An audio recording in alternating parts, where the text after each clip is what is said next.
سلام به سرزمین خورشید، به مردمانی که قلبشان مثل دریای عمان وسیع و روحشان مثل کوههای مکران استوار است. امروز اینجا جمع شدیم تا درباره چیزی صحبت کنیم که می تواند آینده ما و فرزندانمان و سرزمینمان را روشن‌تر کند: علم، سواد و تکنولوژی. شما مردم بلوچستان همیشه نشان دادید که روحیه تسلیم ناپذیر دارید. از تاریخ پر افتخار این سرزمین گرفته تا استقامت در برابر سختی ها همیشه ثابت کردید که هیچ مانعی نمیتواند جلوی اراده شما را بگیرد. حالا تصور کنید این اراده قوی با نیروی علم و دانش ترکیب شود.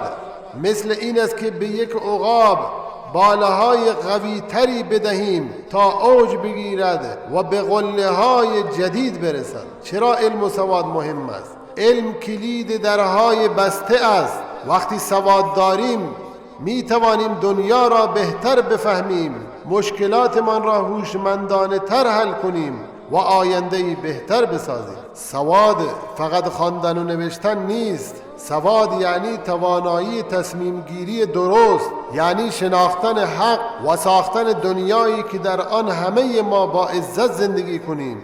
شما مادران بلوچ، شما پدران بلوچ، شما جوانان، هر کدام از شما می توانید با یادگیری نه تنها زندگی خودتان بلکه زندگی کل جامعه را تغییر دهید. یک مادر با سواد فرزندانش را با اعتماد به نفس و دانش بزرگ می کند.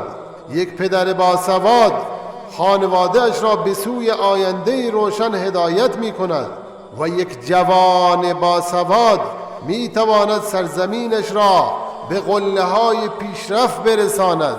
امروز بلوچستان نیاز دارد به مردانی که اون سرزمین رو زنده بکنند، احیا بکنند، از این حالت بیحالی بیرون بیاورند. حالا بیایید درباره تکنولوژی صحبت کنیم. شاید بعضی ها فکر کنند تکنولوژی چیزی است که فقط در شهرهای بزرگ مثل شیکاگو، هنگ کنگ، نیویورک یا کشورهای دور پیدا می شود. اما نه عزیزان، تکنولوژی مال همه است، مال شماست. امروز با یک گوشی ساده می توانیم به دریایی از اطلاعات دسترسی پیدا کنیم. می توانیم یاد بگیریم چطور کشاورزی بهتری داشته باشیم، چطور کسب و کارها را بیندازیم، یا حتی چطور ایده های خلاقانه را به دنیا نشان دهیم. بلوچستان ما پر از استعداد است، از هنر سوزندوزی که جهانی شده و بقیه برنامه‌های این سرزمین. حالا تصور کنید این استعدادها با تکنولوژی ترکیب شوند. می توانید محصولاتتان را به کل دنیا بفروشید، داستانهایتان را به گوش همه برسانید و فرهنگ غنی بلوچستان را به جهان معرفی کنید. امروز ما کمبود تاریخ نویس داریم، ما امروز کمبود دکتر داریم، امروز کمبود دانشمند داریم. ما باید این سرزمین رو احیا بکنیم. شاید بگویید ما کجا، علم و تکنولوژی کجا؟ اما من به شما میگویم همین حالا، همین جا شروع کردن ساده است. اگر سواد خواندن و نوشتن ندارید، کلاس های سواد آموزی در دسترس شماست. اگر جوان هستید، به دنبال یادگیری مهارت های جدید باشید.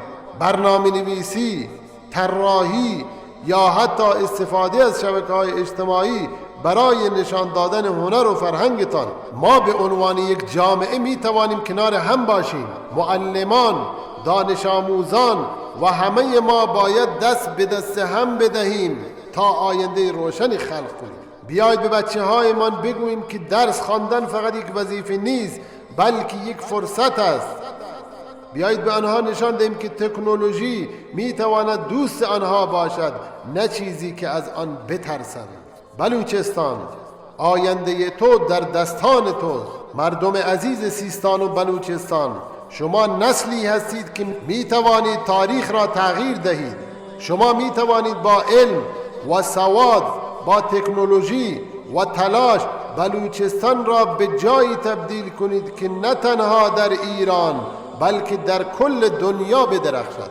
هر قدم کوچک شما مثل خواندن یک کتاب، یادگیری یک مهارت جدید یا حتی کمک به یک کودک برای خواندن مثل کاشتن یک دانه است. این دانه ها روزی به درختانی بزرگ تبدیل می شوند که سایهشان کل سرزمین من را خنک کند و اون درختان روزی سر به فلک خواهند کشید. یک قول به خودتان بدهید، امروز همین حالا به خودتان قول بدهید که یک قدم به سمت علم و سواد بردارید. شاید این قدم ثبت نام در یک کلاس باشد، شاید یادگیری یک نرم افزار جدید، یا شاید تشویق فرزندانتان به درس خواندن. هر قدم شما یک قدم به سمت آینده روشن برای بلوچستان است. ما بلوچ ها همیشه نشان دادیم که قلبمان بزرگتر از مشکلاتمان است. حالا بیایید با علم، سواد، تکنولوژی آینده‌ای بسازیم که همه با آن افتخار کنیم. شما آماده اید؟